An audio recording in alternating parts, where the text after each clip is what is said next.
So hello guys, welcome to my video for today. So ito, gawa lang ako ng maikling video. So yung gagawin kong topic ngayon, about ulit to sa Iglesia ni Cristo. Kung totoo ba na may nabayarang miyembro para dumalo sa pagtitipon ng Iglesia ni Cristo.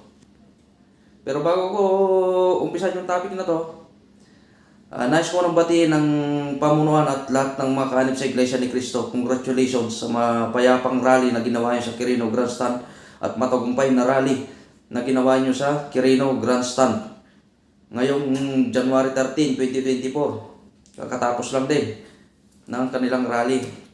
So kanina may kasama kasi, kaya naisipan ko itong gawa ng vlog. May kasama kasi ako kanina na hindi ko na mentionin yung pangalan.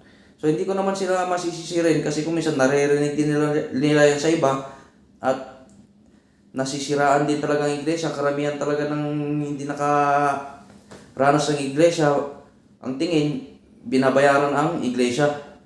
Binabayaran yung mga kaanib pag may mga ganyang rally. Pero hindi na rin bago yan sa INC kasi nakalagay naman talaga sa Bible na uusigin at huhusgahan ang iglesia ni Cristo. So yung kasing kaninang kasama ko, may napanood yata silang video. So na si Bato pumunta daw sa rally. Sabi nila, pamumuliti ka na naman daw.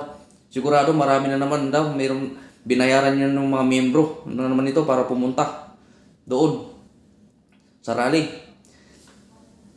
Pero sa bagay, kahit nung active pa ako sa Iglesia ni Cristo, may naririnig na talaga akong ganyan sa mga binayaran yung ganito, binayaran yung INC. Pero yung panghuhusga na to, hindi na to bago sa Iglesia ni Cristo.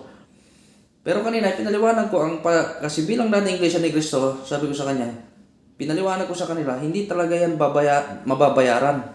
Hindi binayaran yan ng tagapamahalang pangkalahatan. Kundi mismong mga kaanib ang gumastos para pumunta doon. Nagtulong-tulong na gumastos para pumunta doon sa Quirino Grandstand para sumali at sumama sa gagawing peace rally. Kasi sinabi ng tagapamahalang pangkalahatan eh.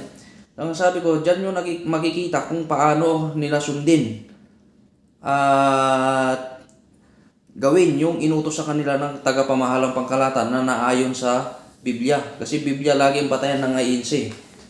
Kasi yan eh. Kaya pinanindigan ko rin talaga sa kanila, imposible talagang mabayaran ng mga kaanib na yan sa pagmamahal nila sa tagapamahalang pangkalahatan at pagpapahalaga nila at pagmamahal sa Iglesia ni Cristo at sa salita ng Diyos na naayon sa Biblia.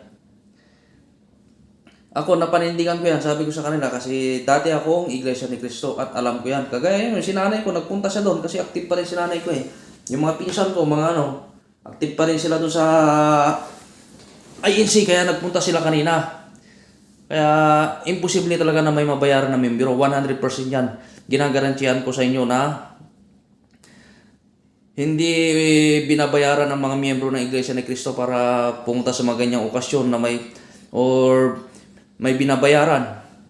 Wala. Kasi yan, ginagawa yan ng mga kapatid, nagtulong-tulong sila para magawa lang yung mga tagubilin or yung mga aktibidades na sinasabi sa kanila ng mga tagapamahalang pangkalahatan, yung inuutos sa kanila, yung mga inu-organize sa kagaya nitong mga rally.